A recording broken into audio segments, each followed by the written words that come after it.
Hello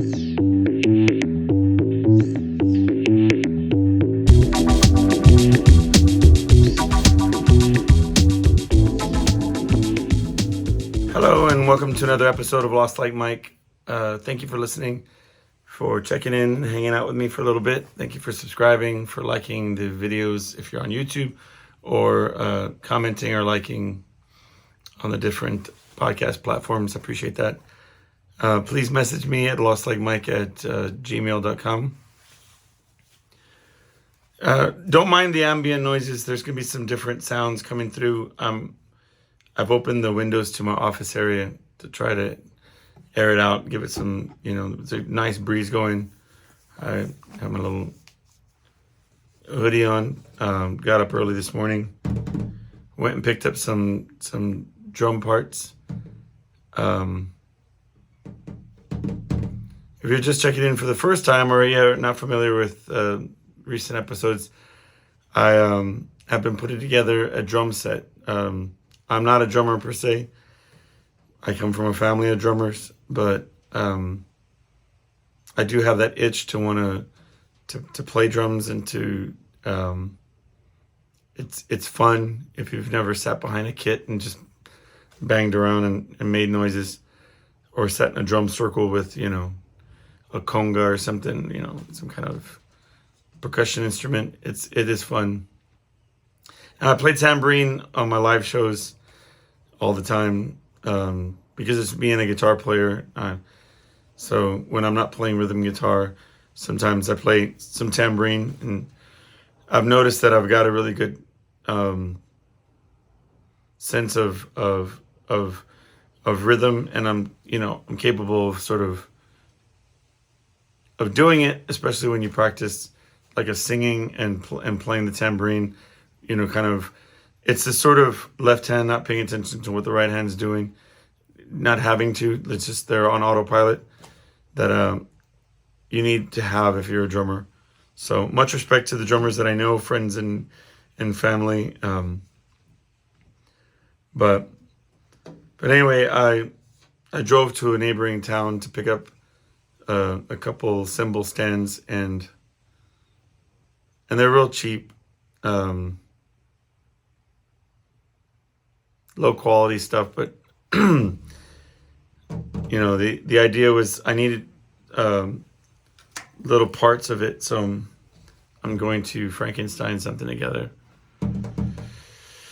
using the parts. Oh man, I had a birthday party to go sing. We talked about that last time. I don't think we talked about the birthday part of it, but so my voice has been sort of harsh lately, but we did a 4-hour show, and then as a favor, I wanted to go. I was invited to go sing and perform at my cousin's birthday party, but I was super nervous about it. Didn't really want to do it because, as we talked about, it's not an ego thing. But I sang at the funeral. And I know in my heart of hearts that my voice was not at its best, but, I reconciled that as, being a lesson of expression, that I had to put my ego aside and say I was there for, the reason. I was there to back up my cousin and perform with him at his mother's funeral. And that was not going to be easy for him. And so I had to stop making it about me. And that's the takeaway lesson anyway that I went away with, was that I needed to stop thinking about me and just show up, that the showing up was the thing, not the singing. If that makes any sense. Some of you will. It was the showing up that mattered. And so anyway, my room, everything is still in shambles. It's still hectic. I'm telling you, it affects the way you think. Although I am trying a new supplement. I wish I could sit here and tell you what it was, but I don't know what it is. But that's not good. It's supposed to help with focus. And so but it's a natural supplement. It's got some B12 in it, some different things. And I read that the thing, it's got the active ingredient that's in alpha brain, but it's like a different brand.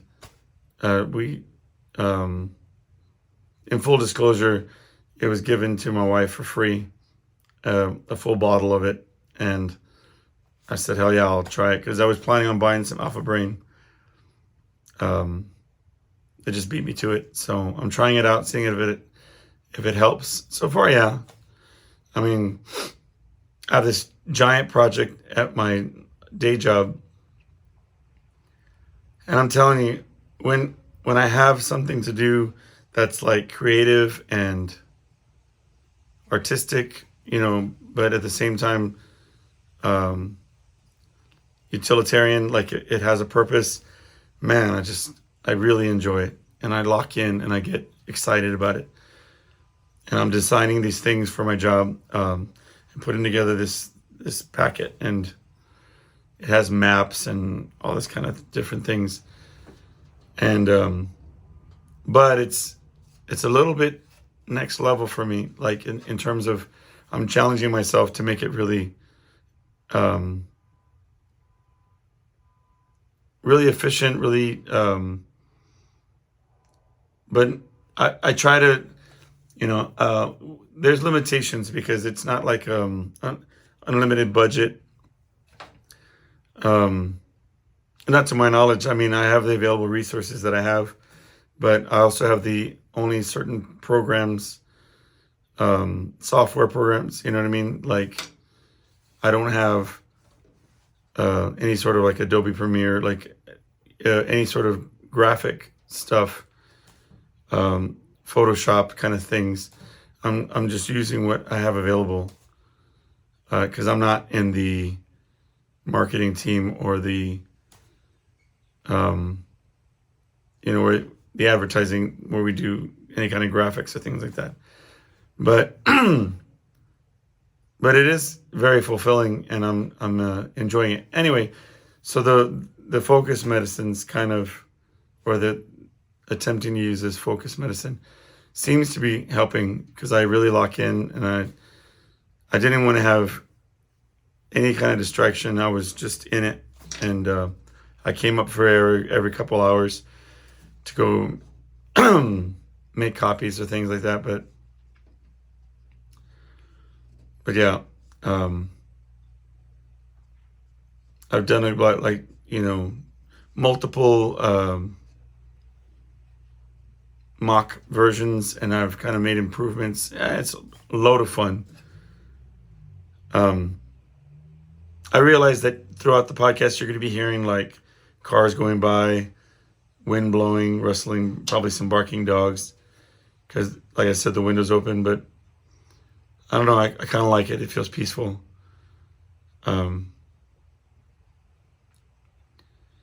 So I think I might have mentioned that I am kind of dealing with this obsession with my new hobby of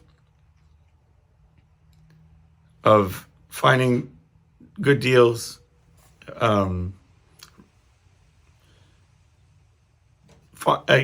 purchasing things at a discounted price, refurbishing them and selling them or using them. And so I spent the entire week selling. I was just, because Julie said, you know what? I don't want you getting one more thing. I don't want you buying, you're not going garage selling, you're not going shopping online, until you sell a bunch of your stuff. Because you have to understand, I set it up by saying, hey, I'm buying this with the intention of turning around and selling it, which is fine, well and good. It's cute until you can't move in your room and there's so many things that, it's overwhelming. But so I liked it because there's been several times where the customer will messaged me back, which is something that it's unheard of. I mean, unheard of for me. Like, I haven't seen this using the online like the selling applications that they're out there.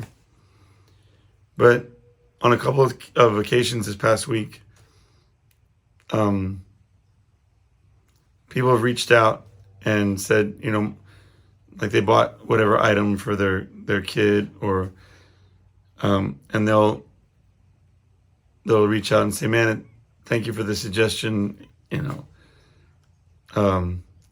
This is actually perfect." Some guy had wanted to get one of the things I was selling, and I had another one that was cheaper, smaller, but it fit the purpose of what the guy needed. So I told him, like, even though I'm going to make less money, you should buy this smaller one. I don't even have it. Like, you might not have seen it. It's on my page or whatever. And I said, it's cheaper, whatever. And he ended up liking it. And he wrote me back. He plays music for his church, and he's trying to teach his kids how to play. So that was really special. And then this other fella bought the more expensive one, but it suited his purposes. And he wrote me and said that his son, his college-age son, is going to use it. Maybe high school.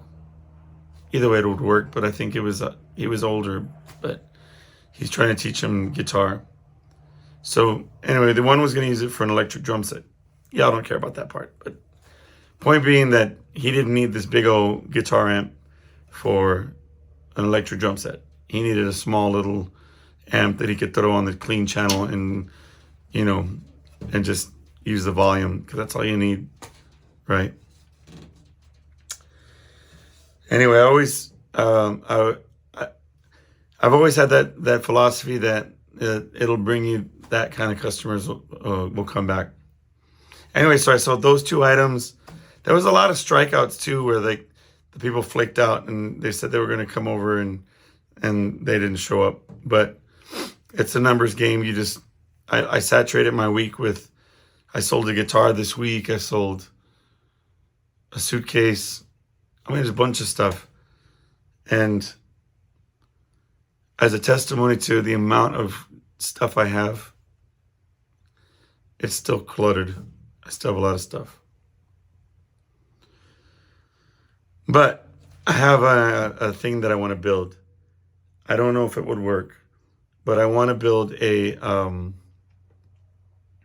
not to jump subjects, it's just that I'm thinking about it right now. There's if you've ever been to like a big church, they have a version of it where they have like live musicians. They'll have like some type of screen in front of the drum set. It's like a shield that absorbs the sound. So, and my thoughts are that if I set up the drums, then I'm going to be limited to only playing on the weekend when everybody's doing something else and not bothered by it. And here I go again, just setting it in a corner, and I'm going to spend all this time getting this stuff together and then end up not being able to utilize it. So,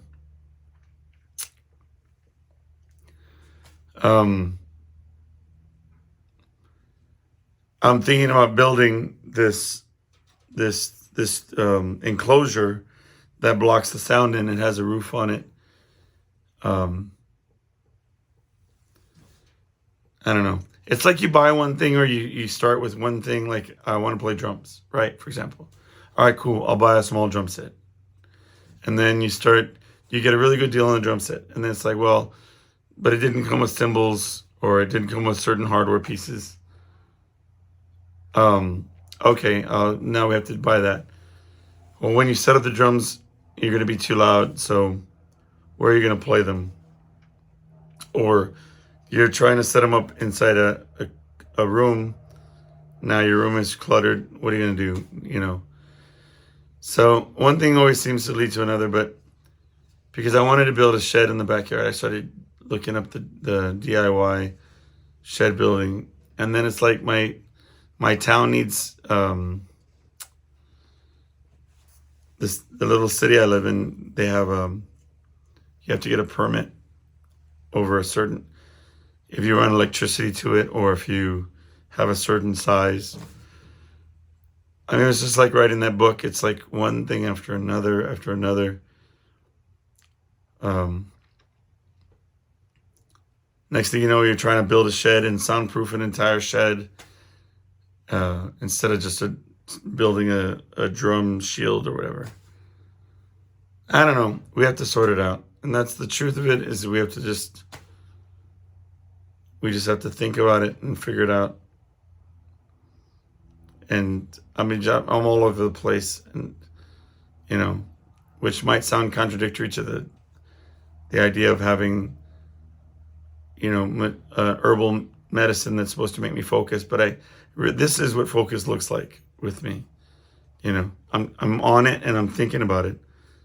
I just have a lot of things a lot of ideas that I'm trying to make my way.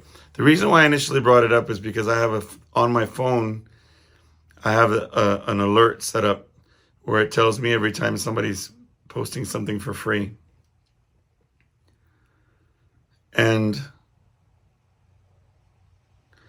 it's already gotten me in a little bit of trouble, because I keep picking up things, and bringing them home, like that tire that I brought home.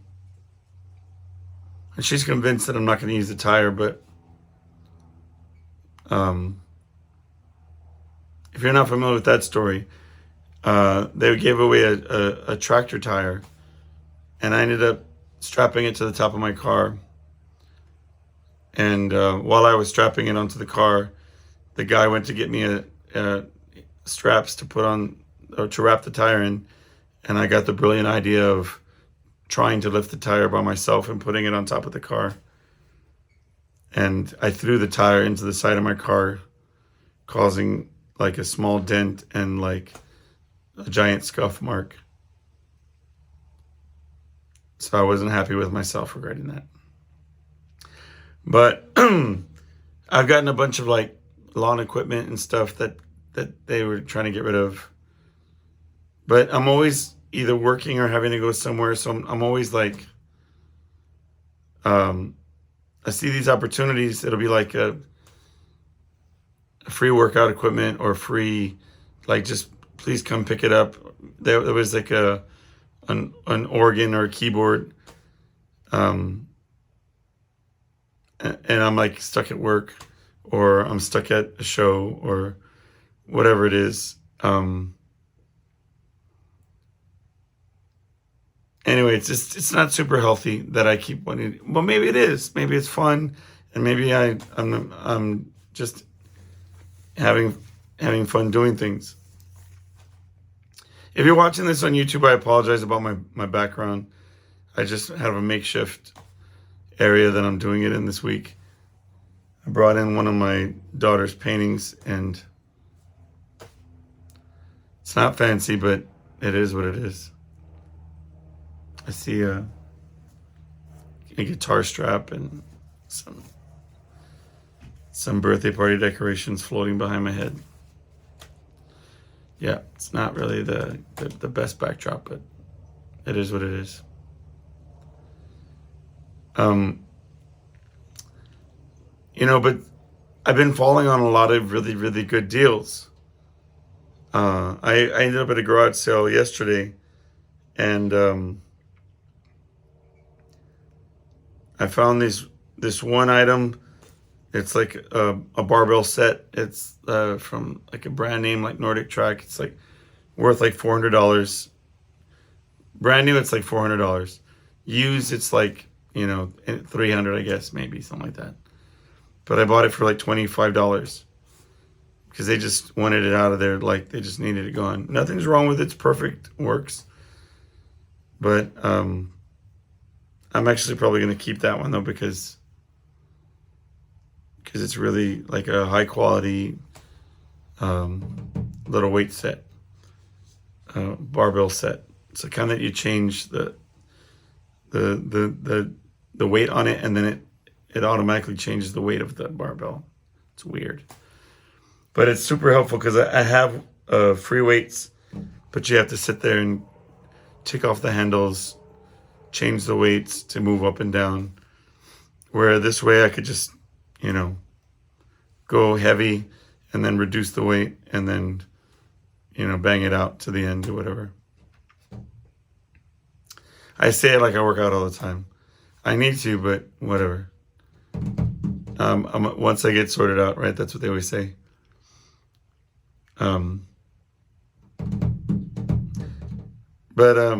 Yeah, so I found a $200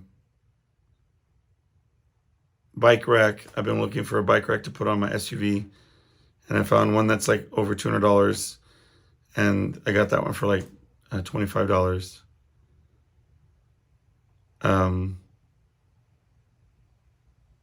Some more Nikes. Although I washed the other pairs of Nikes and they're like brand new, but this pair that I haven't washed it yet, and I mean I'm pretty sure that it smells like a gym in my room. I mean, you know, it's one of those things. Oh, you know, like I'll tell you, I was hanging out. I was making a delivery of one of these sales, and then, like, it's interesting that you heard that wind in the background. Some kind of wind kicked up, and I was like, "Where's that smell coming from?" And at first, well, it might have been the person I sold to, but when I was driving away, I thought, what if it's me? Like, like you don't realize you smell or something. Anyway, that'll humble you real quick to open yourself up to the possibility that you don't know if you smell or not. I mean, there was no reason I should have smelled, but it was presumptuous of me to think that it's just, you know, the guy that's walking up. Although it probably was. But anyway, I'm smelling like the shoes need to be washed. They look brand new, but they are, you know, gym shoes. I bought those same shoes for like $100, and I rode them till they died. They're these Nike Monarchs. They're, if you know what they look like, and this guy sold me a brand new pair of them for like $5. And it's weird, like how often do you have people with size 13 shoes like just hanging out at garage sales? But I've recently run into several. Anyway, but I bought a bunch of stuff, man, and really good deals. I haven't decided if I'm going to sell that bike rack because it's a lot of bike rack. It's heavy duty. I don't know if it's too much for me. Like, I'm a simple dude, man. I don't know if I'm a 4 bike rack guy. You know, you need to know yourself. But yeah, I've been buying a bunch of blowers and weed whackers, and you know, after my son got robbed, I thought I could help him replace some of his stuff. So I kind of kept my ear to the ground and sort of try to find. But you know, he started a job working as a pool guy, and he's really starting to like that lifestyle of doing pool work. So I don't know. I'm not saying that he's not going to be doing the yard work anymore, but I think that he's kind of trying this out. So I don't want to throw money at something that he's not really into. But I also talked to my second cousin. He's a drummer, a fantastic drummer. And he's going to help me fix up my drums. He's going to help me sort them out. We're going to clean them. I mean, I'm going to clean them, and he's going to help me repair them and find parts. And I'm really excited about that part.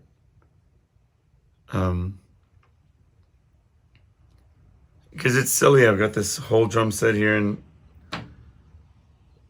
I mean, I have not hit one time. There's, that doesn't even sound like cymbals because they're stacked, not being used. Right now, I feel like everything is so cluttered, and nothing is getting used. And I'm surrounded by everything that I want to be using, and then if I say, "Oh, I want to exercise," I've got 10 different things that I would like to be doing to exercise, and they're all here waiting to be used. I want to express myself musically. I've got guitar amps and guitars and acoustic guitars, bass guitars. I just got everything that I could want, but I can't get to them. I'm just too cluttered.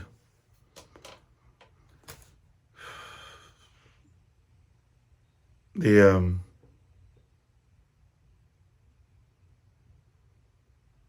might return some stuff I bought. Anyway, so I started this new show. It's not a new show. It's been on for 7 seasons. I just finished Smallville, which was, I think I talked about it a little bit. It was one of my brother's favorite shows, and I'd been on this kick of watching shows that my brother used to watch to sort of understand him better, because he was very much that way, that he had reasons for loving different things, you know what I mean? And when he was down with something, he was super down. Like, he really loved, Star Trek Next Generation, which I haven't done yet, but that's a hella commitment, and I don't know if I could do that. I have to be ready to do that. That's you scroll past different shows, and it's you get to Law and Order Special Victims Unit, and I'm like, dude, that's 20 years worth of shows. It's daunting even to think about. But anyway, just finished 10 seasons of Smallville, and pretty satisfying. I thought it was going to end one way, and I mean, it was a very satisfying ending. I mean, it was the way I guess it should have ended, I guess. But it's going to sound silly why I thought that. But they had this one scene in, this is a nerdy moment alert, but a weekend nerd, because I'm not very good at the nerdy stuff. But there was this one thing on a crossover episode where they went and saw different Supermen from different times, and they showed the one from Smallville, and he had said he'd given up his powers. Anyway, doesn't matter, because it's a TV show, and it was, I watched it, but I'm not gonna buy the t-shirt or whatever. So I started this other show, which I don't know what it, on a side note, I don't know what it means, but when I finish the show at the end of the night, and I'm kind of tired and have a little, the remnants of what would have been considered a slight buzz, but it's not, because I'm sober at that time of night, but I guess it's a tired high. I watch Magnum PI for some reason. I don't watch the shows that I'm watching during the day. I watch Magnum PI, the show from the 80s version with Tom Selleck, and I'm on season 3 or something, but it's just simple, you know what I mean? It's there's a bunch of throwback 80s references, and to be honest with you, there's a lot, because it's from the early 80s, right? And they talk a lot about Vietnam and stuff, but anyway, for some reason it's comforting to watch that in the middle of the night when I'm driving home.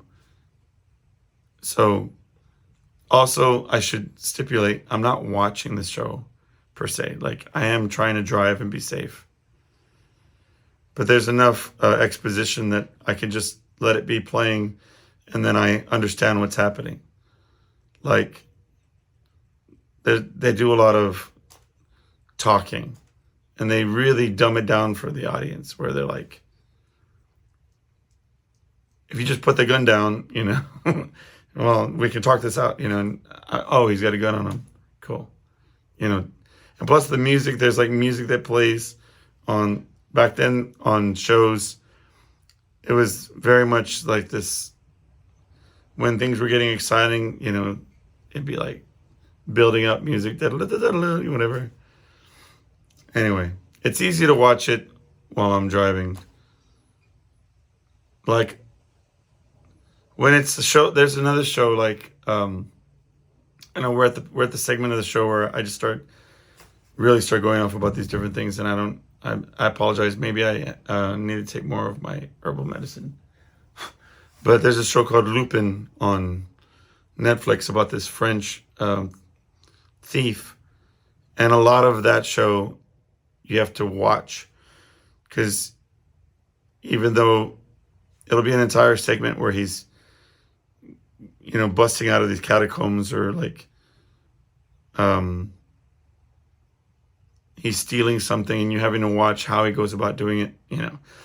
There's not, although they do describe some of the things that are happening, it's not something I can even attempt to enjoy while driving. To me, having a TV show on while I'm driving is the equivalent of having the radio on, or a podcast.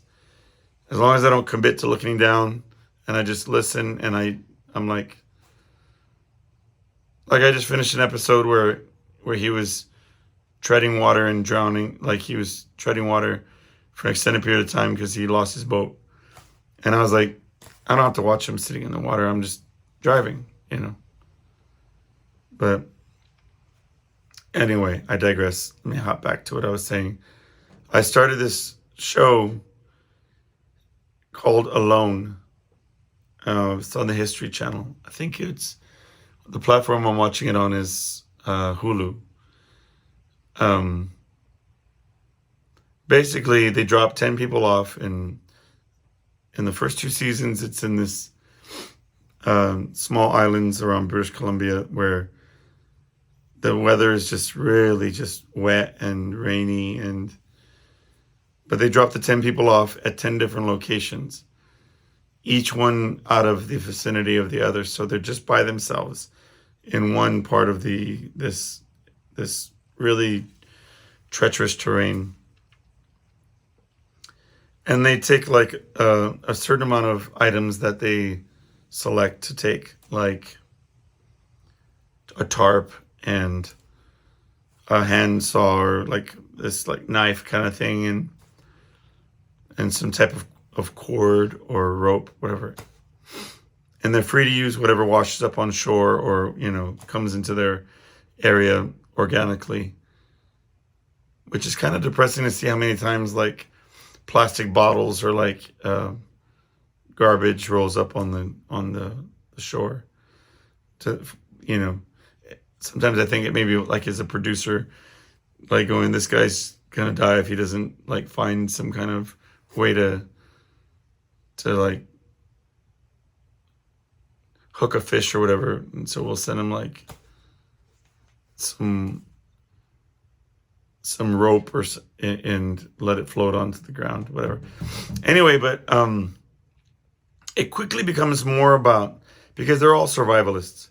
So, at first you get there thinking, well, yeah, if it was me and I was on this island, it'd be a pretty short season, because it'd be like, I'd get there with my tarp, and I'd be like, what am I, like, should I tie it to something? Damn, no bars. I can't YouTube how to build my own tent. Okay, I gotta go home. That's not true, and I'm saying that for dramatic effect, but no, I mean, I'd give it a shot, but these people are like, bam, bam, bam, like, we're gonna chop down these branches and make them look like a hut, and we're gonna use this type of fir branches to keep the rain out. And it's just weird how much you can just tell that they're good at this, that they do it all the time. And when they give their background stories and stuff, they'll say like that they teach survival skills to people and or whatever, what have you. And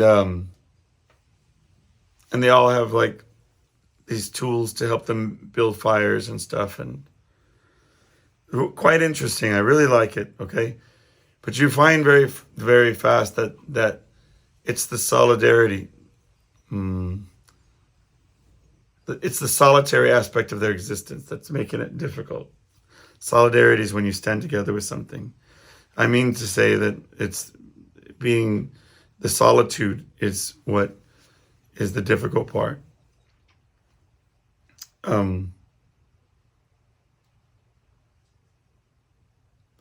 Because they're there for an extended period of time. The first season was like 40 days alone. And there's people that I think wouldn't necessarily thrive, but they're socially that's how they're built. They're not really social creatures, and I think that they would fare better. But I think that they purposely get people that have like loved ones, family, a spouse or kids, things like that. Because right away, a week in, you'll start hearing them say, well, it's outside of the if I don't catch a fish soon, I'm not doing too well, whatever. Outside of that fundamental stuff, or the main thing you hear is I miss the person I love, or I need a hug, I need physical interaction. That's the hardest part of this. I'm struggling.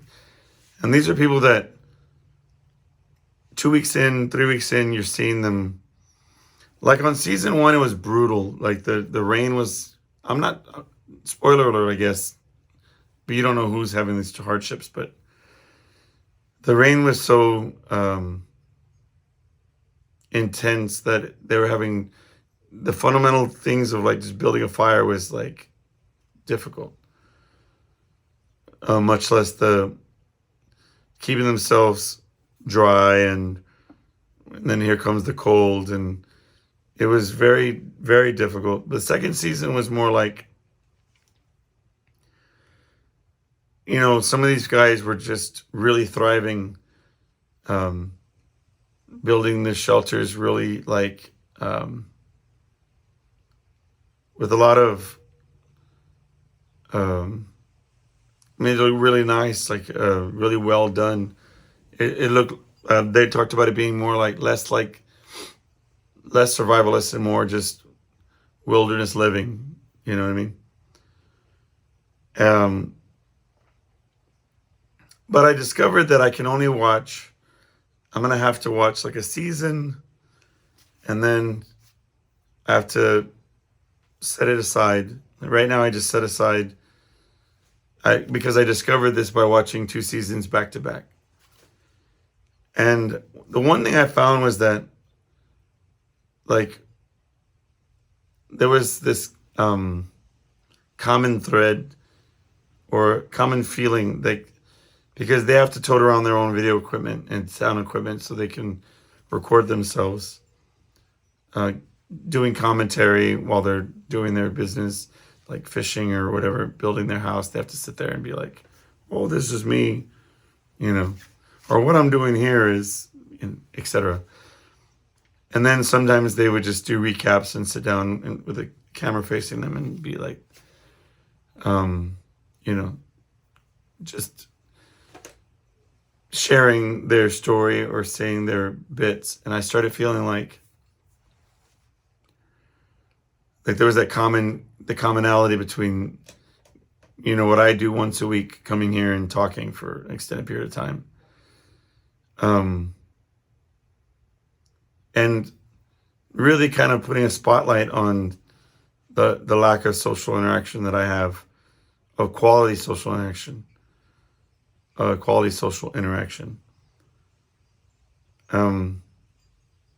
What I find is that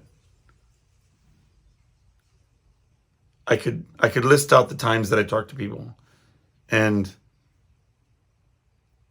like I talk to my mom about a half an hour to 40 minutes, you know, between a half an hour and an hour every day. When I call her when I'm driving home from work or from a show, 7 days. I try to do it 7 days a week. It's about a half an hour, but it's on the phone.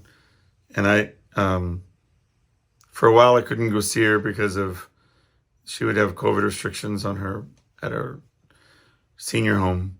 But a lot of times, to be honest, it's difficult to get out that way because I'm either playing shows at night or it's too late after I get off of work to go visit. So, so that's the extent currently, outside of an occasional meal that I get together with on the weekend. Right. But I get up in the morning, I say hi. I say hi to the family, to my wife and daughter, and then I hop in the shower and they're gone. Either we play for a very short amount of time, which we haven't in a while because schedules haven't permitted, and then they're gone all day. We'll touch base, my wife and I, throughout the day. And then by the time I get home, it's a very short visit. I'm not saying I live in isolation. Don't get me wrong. But sometimes, especially on show days or when I have to go, like this past week was rough. I was selling things. Some afternoons I'd have to go meet up with people to go exchange items for money.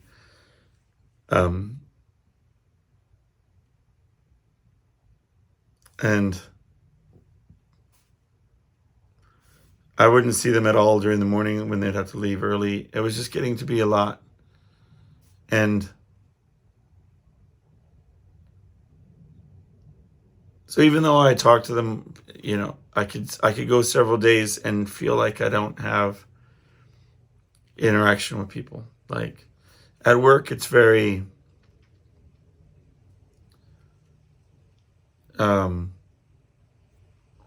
limited, and it's not very social interaction. It's more, directly about work and work type things, and you kind of keep your distance, and it feels a bit and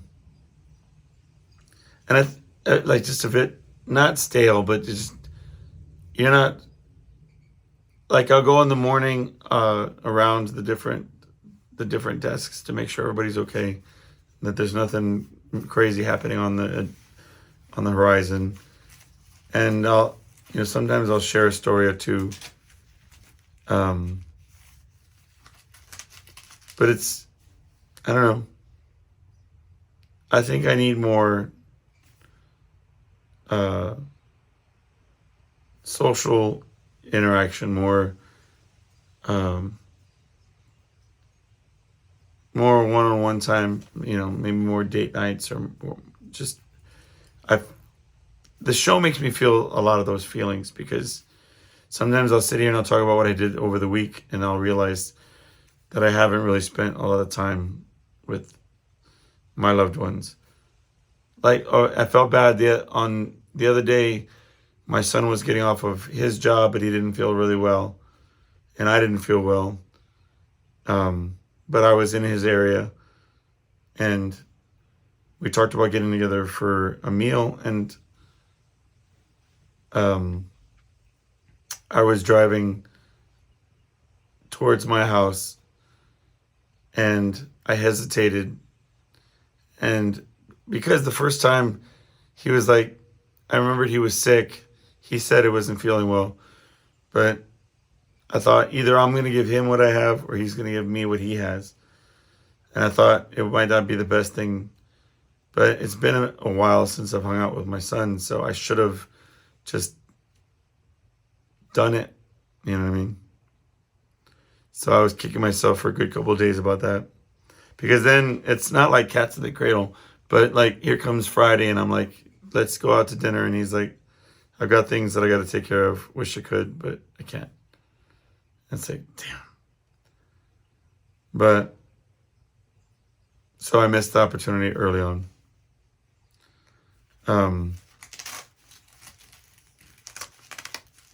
Anyway, but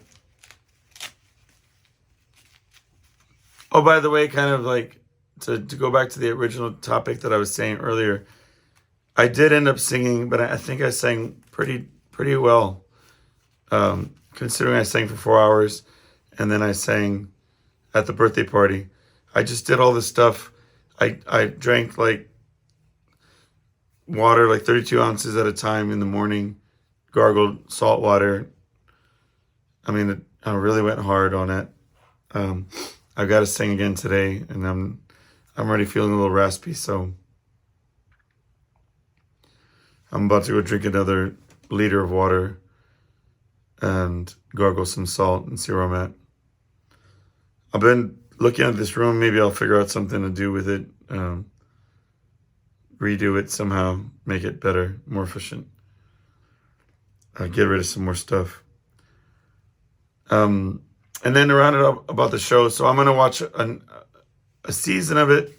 Like right now, I just finished the second season. So everybody's back with their families. Everything's okay, you know. I just don't have the energy to start off another season. I don't have the emotional bandwidth to sit there and feel like these fools are just getting started with their missing people and feeling alone. And I think it was compounded by this movie. Oh, what was the name of the movie? I'm into this new actor. And he was in this movie about, it was, I mean, by all standards, it was kind of not an exciting movie. Pretty much it was a difficult movie for this guy because it was just him throughout the whole movie. But it talked about him being in this job and being up for a promotion and how he had to commit to being there with his job. The next thing you know, he's waking up in this room where he's supposed to push this thing in a circle, and he has to do a certain amount of revolutions every day to meet a quota, and then all this stuff. And it ended up being like a metaphor for like the daily grind of having to do this job for somebody and the things that you're willing to do for family. And you know, I love my job, but I also have to say that, you know, as with most jobs, you know, even if you say love what you do and you'll never work a day in your life, even those people, there's aspects of whatever passion they have that it's arduous work. It's difficult. It's monotonous. Like, you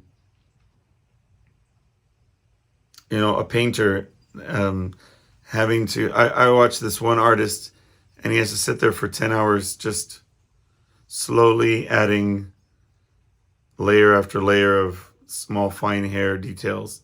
But that's what he loves and it's what he wants to do. But I'm sure if you ask him on any given day, is that the most rewarding part of your job? Do you love every second of that 10 hours sitting there doing this like stippling sort of hair follicles that you're doing to get this detailed look? I'm sure he'd be like, maybe he would say, I love the end result. I love, you know, certain moments within that duration. But if I could presto magic do it, I'm sure he would say yes. You know, if I, or, you know, I'm just saying that there's times where I'm at my job and I think, you know, would I rather be writing a song or painting a picture or, well, of course, right? but it's the things that we're willing to do for our families to provide for them. So it's, at least that's what I walked away feeling like, because he was motivated by the idea of getting out to get back to his family, and then seeming like he was motivated. They used his family as an incentive for him to work harder and harder. So, but between watching that show, which felt very, since it was just him sort of battling his internal demons, and the show, I felt like it was just a lot of that theme. And so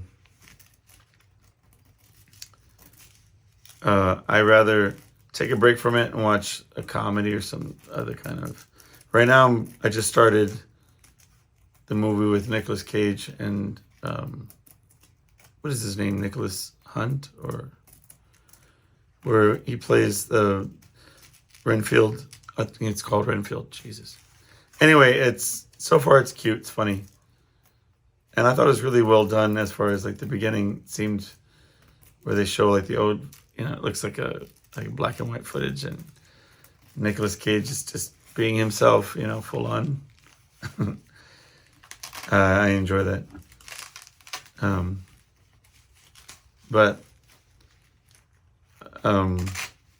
Yeah, so I'll do something like that. Like I'll watch something that's just completely different, and then I'll go back and watch season 3. I just can't keep, feeling those feelings. All right. Well, anyway, thank you for listening. If you listen partially or whatever, send in topics that you want me to talk about, or if you'd like to come on and hang out and we have a chat. I'd like to inevitably set something up where I could have 2 seats. Right now, I halfway asked my wife if she wanted to come on the show, and I thought, other than sitting on my lap, it's just not conducive right now to the way I have it set up. So I probably would have to clear some more stuff and then set up an area. But inevitably, I'd like to have guests on and talk to people, make it more of a social experiment than it is a solo expression of whatever this is. I hope you have a good week. I will talk to y'all soon. Take care of yourselves, and I'll see you next time.